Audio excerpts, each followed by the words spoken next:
Hello everyone, welcome back. Class की इस series में आज हम बात करने वाले हैं क्लास वेरिएबल्स के बारे में। तो इससे पहले हमने इंस्टेंस वेरिएबल देखे थे, आज हम देखेंगे क्लास वेरिएबल्स। तो क्लास वेरिएबल वो होते हैं जो सारे ऑब्जेक्ट के लिए शेयरेबल होते हैं, जो सारे ऑब्जेक्ट यूज़ कर सकते हैं उसको। तो उसके देखेंगे कैसे उसको आप एक्सेस कर सकते हो, कैसे यूज़ कर सकते हो, वो देखते हैं। अब देखिए इस सिनेरियो में हमने देखा था ये ईमेल आईडीज़ ये सब देखा था। एक पुराना प्रोग्राम लेते हैं यहाँ से, ठीक है। ये प्रोग्राम में हमने ईमेल आईडी मेथड क्रिएट किया था, ठीक है। मान लीजिए एक और मैं मेथड क्रिएट करता हूँ। अभी मैं क्लास वेरिएबल क्रिएट नहीं कर रहा, मैं बताऊंगा कि उसकी इंपॉर्टेंस क्या है, ठीक है। सो मान लीजिए जो कंपनी CW है वो पे करना चाहती है अपने एम्प्लॉयज़ को। तो मैं यहाँ एक इंक्रीमेंट का फंक्शन बना देता मेथड बना देता हूँ, सॉरी मेथड बना देता हूँ। वो पे करना चाहती है अपने एम्प्लॉयज़ को अमाउंट, मतलब कि वो इंक्रीमेंट करना चाहती है, ठीक है। तो यहाँ पे पे वाला वेरिएबल आएगा, पे वाला वेरिएबल आएगा और इसको हम लोग सेल्फ पे नहीं, यहाँ पे लेने की जरूरत ही नहीं है, यहाँ पे हम हटा देते हैं इसको, इसकी जरूरत ही नहीं है because we are accessing it by using the instance variable. तो जो पे है यहाँ पे हम इसको यहाँ पे एक्सेस कर सकते हैं बिकॉज ये सारे के सारे इंस्टेंस से बाइंड किए हुए हैं, तो यहाँ पे इसको एग्जैक्टली यूज़ कर सकते हैं। बस मैं इसको चेंज कर रहा हूँ एक इंक्रीमेंट फैक्टर, मतलब कि मैं चाहता हूँ कि कंपनीज़ के एम्प्लॉय की इंक्रीमेंट जो हो जाएगी, मान लीजिए 30% इंक्रीमेंट हो जाएगा। तो 30% नहीं है, 1.3 का मतलब 30% हो गया, ताकि वो इस टोटल पे मतलब कि इंक्रीमेंट होने के बाद और प्लस जो उसकी पहले की सैलरी थी वो सेल्फ पे बन गई। तो मैं यहाँ पे प्रिंट भी करा सकता हूँ, लेकिन प्रिंट कराने की कोई ज़रूरत नहीं है, ऐसे करा सकते हैं जस्ट फॉर कि हाँ, जस्ट फॉर इंफॉर्मेशन कि हाँ हम कर क्या अभी पेमेंट कितनी है, ठीक है। नहीं तो उसे बाहर हम प्रिंट करा सकते हैं, कोई इशू नहीं है। ईमेल का भी कोई यूज़ नहीं है, तो ईमेल में हटा रहा हूँ, no need to use email, इसको मैं हटा देता हूँ। अब देखिए, अब मैं जब ऑब्जेक्ट 1 डॉट इंक्रीमेंट को कॉल करता हूँ, मैंने कॉल किया, उसके बाद ऑब्जेक्ट 2 से कॉल करता हूँ, मैंने इससे भी कॉल किया, और जब इसका now let's run it, run करने के लिए मैं यहाँ कमांड प्रॉम्प्ट का यूज़ करता हूँ।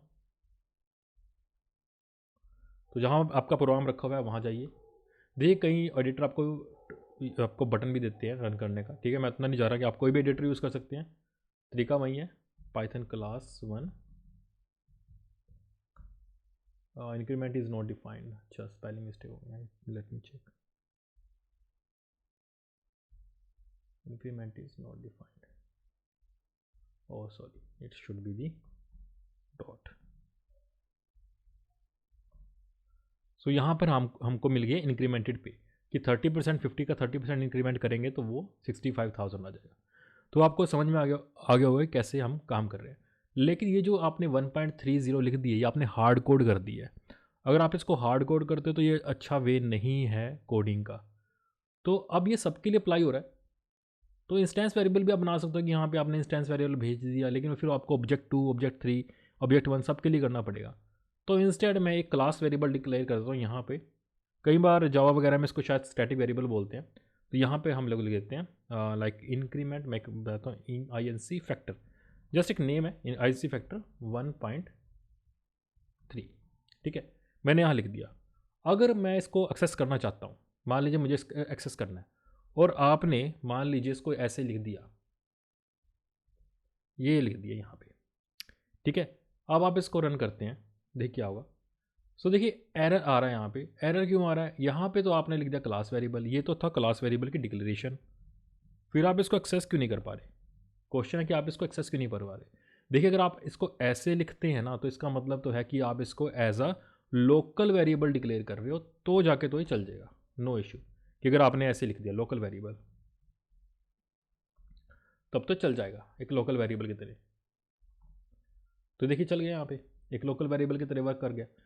अगर आपको ऐसे लिखना है तो एक लोकल वेरिएबल होना चाहिए, लेकिन आप तो क्लास वेरिएबल को एक्सेस कर रहे हो, तो क्लास वेरिएबल को एक्सेस करने के लिए आप ऐसे नहीं लिख सकते लोकल वेरिएबल की तरीके से। तो आपको इसको या तो एक्सेस करना पड़ेगा, कैसे? अब दो तरीके हैं, या तो आप इसको सेल्फ डॉट कर लो, तब भी ठीक है, तब भी चल जाएगा, तब भी वर्क कर रहा है। या फिर आप इसको क्लास के नेम से ही एक्सेस कर लो। आपने लिख दिया CW लिखा और यहाँ से एक्सेस हो गया, ठीक है। अब फ़र्क क्या हुआ? ये भी आप क्लास नेम भी लिख सकते हो और आप इसको सेल्फ भी लिख सकते हो, मतलब ऑब्जेक्ट भी लिख सकते हो, दोनों से काम चल रहा है। लेकिन डिफरेंस क्या हुआ? डिफरेंस जानना जरूरी है। मान लीजिए आपने यहाँ पे सेल्फ लिख दिया, फर्स्ट डिफरेंस देखते हैं, सेल्फ लिख दिया, ठीक है। अब इसको रन करके एक बार मैं आपको दिखा देता हूँ, परफेक्टली रन हो रहा है, कोई इशू नहीं आ रहा। अब मान लीजिए ये तो सेल्फ है, ये तो एक तरीका आपको लग रहा है कि ये तो इंस्टेंस वेरिएबल की तरीके से मैं क्लास वेरिएबल को एक्सेस कर रहा हूँ, ठीक है। इंस्टेंस वेरिएबल का तरीका है ये, देखिए सेल्फ डॉट पे, self dot increment factor, INC factor, तो ये बिल्कुल ही इंस्टेंस वेरिएबल वाला तरीका है। अगर मान लीजिए ऑब्जेक्ट वन ने कॉल करने से पहले यहाँ पे बाहर ही इंस्टेंस वेरिएबल क्रिएट कर लिया जो कि INC फैक्टर का था, यहाँ पे क्रिएट कर लिया INC फैक्टर, यहाँ पे क्रिएट करके इसकी वैल्यू को 1.5 कर दिया, ठीक है, 1.5 कर दिया। और अब यहाँ पे जब रन करोगे तो यहाँ पे देखिए इसकी सैलरी बढ़ गई, लेकिन जो ऑब्जेक्ट टू था उसकी सैलरी, जो उसकी पेमेंट थी वो वहीं रही। तो आपको समझ में आ गया होगा कि जब इसने ये 1.5 किया तो उस वजह से इसकी सैलरी जो पेमेंट थी वो इंक्रीज़ होगी 1.5, मतलब 50% का इंक्रीमेंट मिल गया 50,000 पे। लेकिन जो ऑब्जेक्ट टू था उसको तो 90,000 था, उसको तो वही मिला जो था 1.3।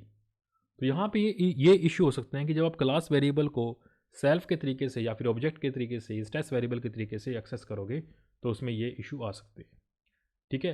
क्योंकि ये वर्क कैसे करता है, देखिए अगर हम देखेंगे वर्क कैसे करता है, एक बार यहाँ पर कॉल करने से पहले आप चेक कर लें कि उसकी डिक्शनरी क्या है। डिक्शनरी हमने देखा था कि ऑब्जेक्ट की डिक्शनरी भी है और हमारे पास क्लास की डिक्शनरी भी है। तो यहाँ पर आप ऑब्जेक्ट की डिक्शनरी ऑब्जेक्ट वन यहाँ लिखेंगे, okay sorry, object one dictionary लिख दिया, ठीक है।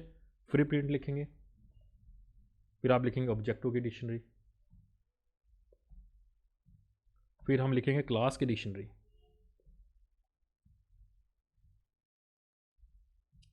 तो हमने लिख दिया, ठीक है, ये हमने लिख दिया। और इसके बीच में मैं एक काम करता हूँ, कुछ स्टार्स डाल देता हूँ, अदरवाइज़ हमें उलझन हो जाएगी कि इसकी डिक्शनरी कहाँ पे है, ठीक है। तो मैंने ये यहाँ पे कुछ स्टार्स इंट्रोड्यूस कर दिए, ठीक है। चलिए नाउ लेट्स रन इट, पहले स्क्रीन को क्लियर करते हैं, फिर इस प्रोग्राम को रन करते हैं। तो देखिए ध्यान से यहाँ पर आप इसको एनालाइज करने की कोशिश कीजिए। सबसे पहले क्या होता है कि जब ऑब्जेक्ट की डिक्शनरी है, जैसे ऑब्जेक्ट वन की डिक्शनरी है, ये चेक करता है कि क्या हमारे पास ये इंक्रीमेंट फैक्टर है। यस मेरे पास है, तो मैं वो वाला यूज़ करूँगा। अगर मैं यहाँ सेल्फ लिख रहा हूँ तो ये फिर 1.5 को यूज़ करेगा, ठीक है। अब आती है ऑब्जेक्ट टू की बारी। ऑब्जेक्ट टू ने जब अपनी डिक्शनरी में चेक किया क्या मेरे पास इंक्रीमेंट फैक्टर है, नहीं भैया यहाँ पे 1.5 नहीं है, तो ये जाएगा क्लास की डिक्शनरी में। क्या क्लास की डिक्शनरी में इंक्रीमेंट फैक्टर है? यस है 1.3, तो ये कौन सा यूज़ करेगा 1.3। तो अपनी डिक्शनरी में चेक करने के बाद पहले वो चेक करेगा अपनी डिक्शनरी में, फिर वो काम करेगा। तो ये है सेल्फ के साथ जब आप एक्सेस करते हो। अगर आपने सेल्फ के साथ एक्सेस नहीं करना, मान लीजिए आप यहाँ पे लिख देते हो CW, आपने लिख दिया CW, लिख दिया CW, अब आप इसको एक्सेस करते हो। अब यहाँ पर जो आपको आउटपुट मिल रही है, यहाँ पे 65,000 ही मिल रही है, पहले 75,000, बिकॉज अब ये रिस्ट्रिक्शन हो गई है कि क्लास वेरिएबल जो भी आपने क्रिएट किया है उसमें आपकी अपनी डिक्शनरी से यूज़ नहीं करना है, आपको डिक्शनरी से, ये क्लास की ही डिक्शनरीज का क्लास वेरिएबल एक्सेस करना है। तो यहाँ पे ये बेनिफिट हो गया कि जो आउटर या इंटरनली जो भी ऑब्जेक्ट वन डिक्लेयर करेगा सेम, तो वो यूज़ ही नहीं होगा, क्लास वेरिएबल ही यूज़ होगा। तो यहाँ पे ये बेनिफिट हो गया। तो सिचुएशन के हिसाब से आप चेक कर सकते हो कि आपको कौन सा यूज़ करना है, आपको सेल्फ वाला यूज़ करना है कि आपको CW यूज़ करना है। मान लीजिए इसका बेनिफिट क्या है, मान लीजिए आप नंबर ऑफ़ एम्प्लॉयज़ काउंट करना चाहते हैं, नंबर ऑफ़ एम्प्लॉयज़, तो मैंने लिख दिया नंबर ऑफ़ एम्प्लॉयज़, ठीक है ना, राइट नाउ 0।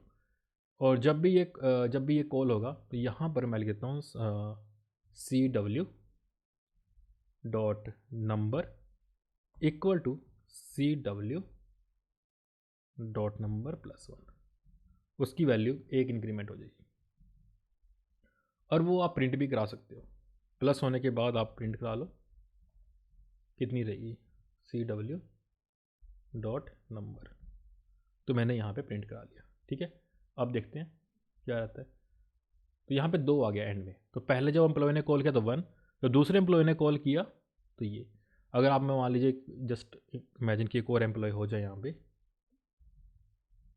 या मैं ऑब्जेक्ट 2 ले लेता हूँ और यहाँ पे ABC की जगह मैं KBC कर देता हूँ, ठीक है, ऑब्जेक्ट 3 कर देते हैं इसको। अब रन करके दिखाता हूँ आपको।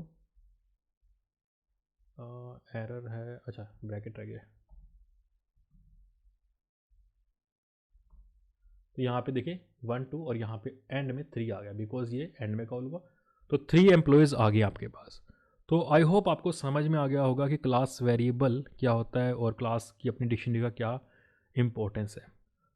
Okay, so bye bye everyone, bye bye, मिलते हैं नेक्स्ट वीडियो में, बाय बाय।